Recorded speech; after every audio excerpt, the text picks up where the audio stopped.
Here's some dialogue that I wrote for my Reality Bites 2 script, featuring Mike Meyer, that is me, and Winona Ryder. Hi, America. I would like to announce that I shall be embarking on a continuation of my Reality Bites 2 script. Let's start at the scene in the bar. Troy is up on stage playing some songs with his band, and Michael is having some drinks with Vicky and Leilana. Troy finishes the set and begins talking to Michael, Leilana, and Vicky. My version of this scene is a rewrite embellished by me to reflect my romantic and narcissistic desires. Excuse me, Leilana, what is Michael doing here? He decided to drop in. I said, Michael, I'm here to fly Leilana and I over to New York City. I edited her documentary and I would like to premiere it at different theaters there. I didn't agree to that. I thought that after seeing what I did with your documentary, you would most certainly be interested in going with me to New York City to give people an opportunity to see what a wonderful filmmaker you are. I don't like what you have done with it at all. You edited out all the parts that are supposed to show the dramatic arc of my happiness, sadness, inner searchings, yearnings, life goals, romantic longings, and philosophical ruminations, and sensationalize it to make it marketable to Philistines.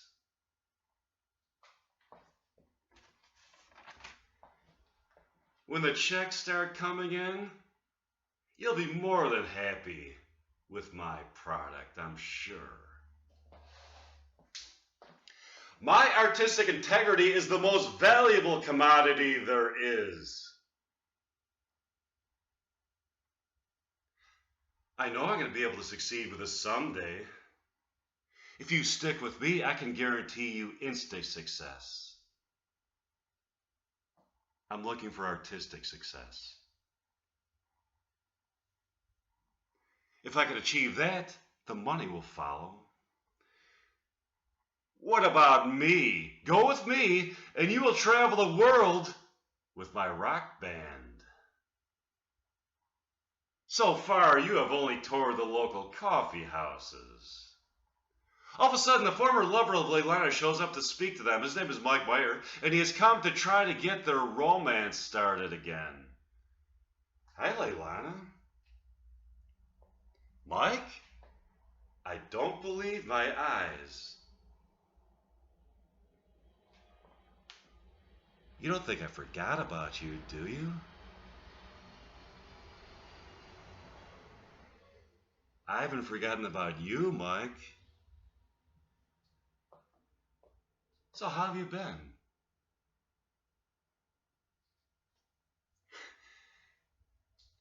Who is this guy? Oh, pardon me. Troy, this is Mike. We go way back. What do you do, Mike? I'm in a rock band and I run a theater company.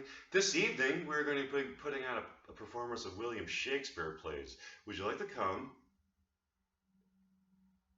Sure, I would. I would like to tell you people something else that is very interesting.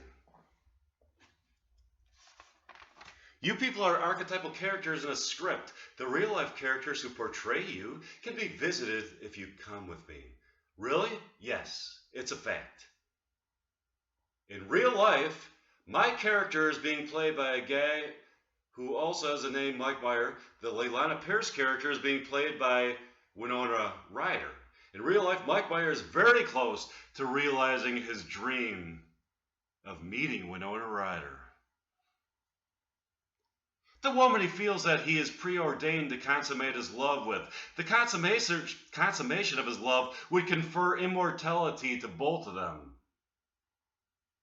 True love has that power.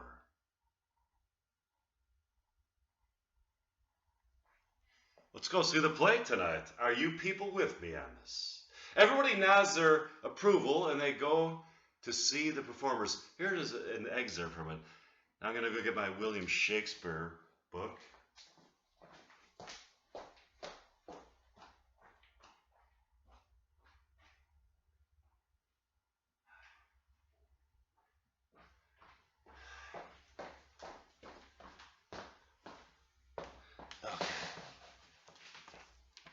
I'll just do Romeo and Juliet.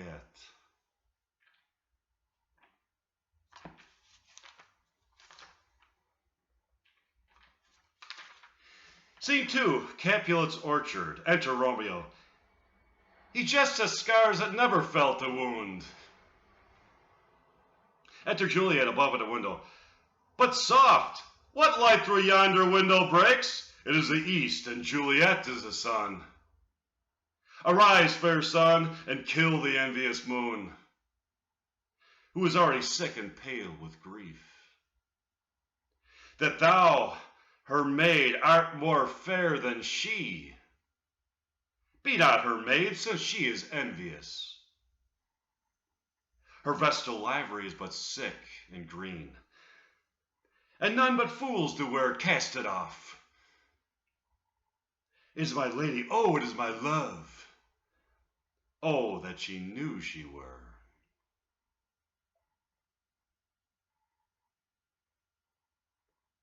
She speaks, yet she says nothing. What of that?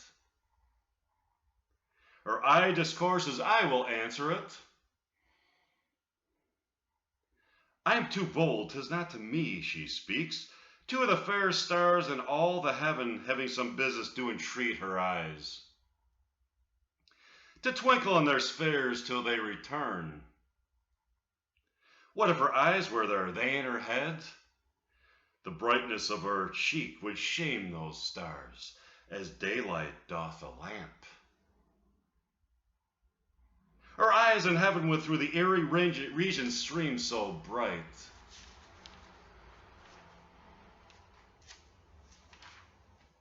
That birds would sing and think it were not night.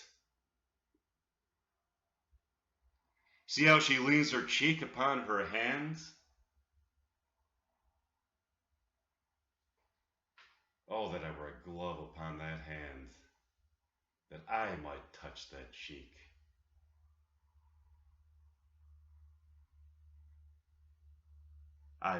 She speaks.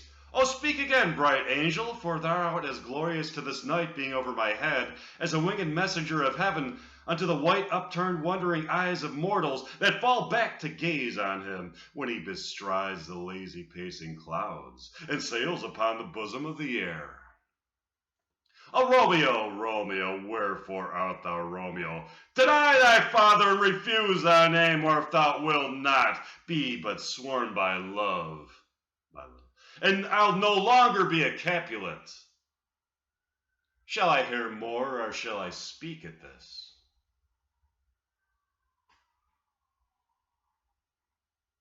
It is but thy name that is my enemy. Thou art thyself, though not a Montag. What's a Montag? It is nor hand, nor foot, nor arm, nor face, nor any other part belonging to a man.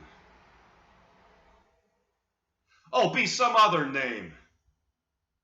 What's in a name? That which we call a rose by any other name would smell as sweet. So Romeo would were he not Romeo called. Retain that dear perfection which he owes without that title.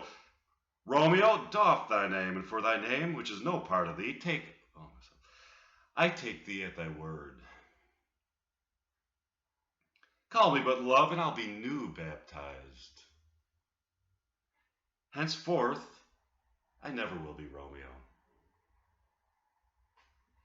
What man art thou, that thus be screened in night, so stumblest on my counsel? By a name I know not how to tell thee who I am. My name, dear saint, is hateful to myself, because it is an enemy to thee. Had I it written, I would tear the words.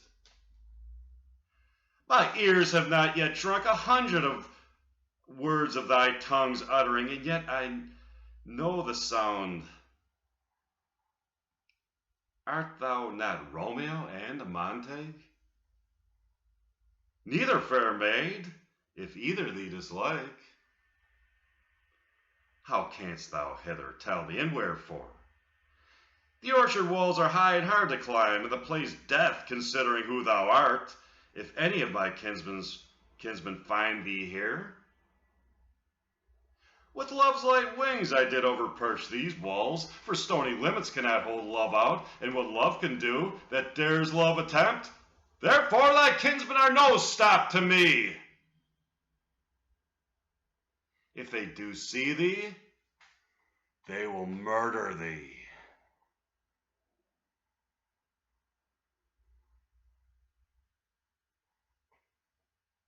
Alack, there lies more peril in thine eye than 20 of their swords. Look thou but sweet, and I am proof against their enmity.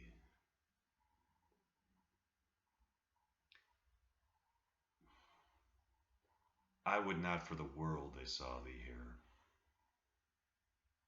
I have night's cloak to hide me from their eyes, and yet, but thou love me, let them find me here.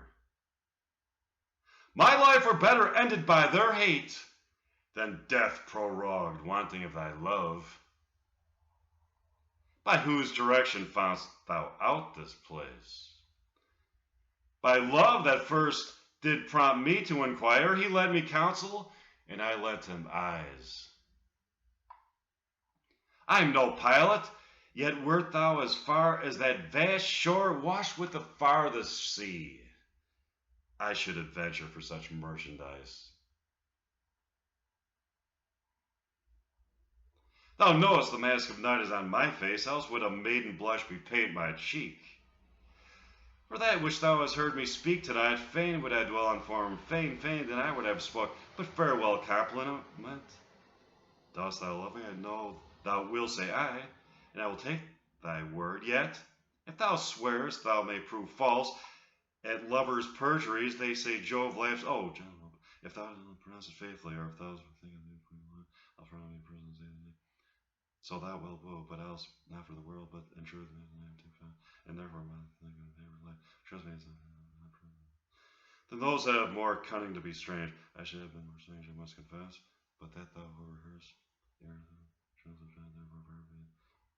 and not impute this yielding to light love with the dark night I so discovered.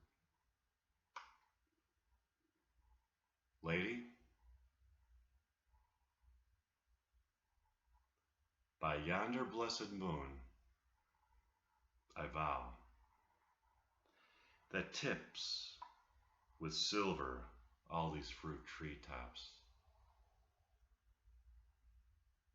Oh, swear not by the moon, the inconsistent moon, that much monthly changes in her circled orb, lest that thy love prove likewise variable.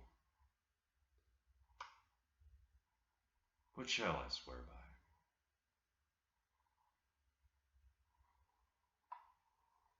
Do not swear at all.